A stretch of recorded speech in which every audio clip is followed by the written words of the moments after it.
And a recent interview shows the new Republican Senate nominee in Kentucky, Rand Paul, opposes enforcing the Civil Rights Act on private businesses. In an interview with the Louisville Courier-Journal conducted last month, Rand Paul suggested anti-discrimination laws should only apply to public institutions. Of telling private business owners, I abhor racism. I think it's a bad business decision to ever exclude anybody from your restaurant. But at the same time, I do believe in private ownership.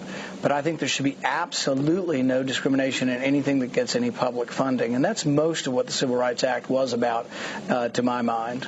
But under your philosophy, it would be okay for Dr. King not to be served at the counter at Woolworths. I would not go to that Woolworths, and I would stand up in my community and say it's abhorrent.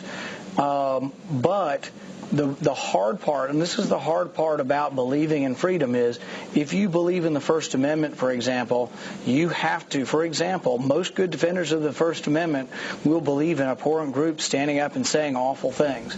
Last night, Rand Paul appeared on MSNBC's Rachel Maddow show, where he was questioned about his views. Paul said he favored desegregating public areas like water fountains in schools in the 60s, but suggested he would have opposed efforts to desegregate privately owned lunch counters. What it gets into is that then if you decide that restaurants are publicly owned and not privately owned, then do you say that you should have the right to bring your gun into a restaurant, even though the owner of the restaurant says, well, no, we don't want to have guns in here. The bar says we don't want to have guns in here because people might drink and start fighting and shoot each other.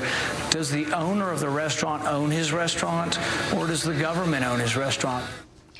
Rand Paul won the Republican nomination in Tuesday's primary and has openly allied himself with the Tea Party movement.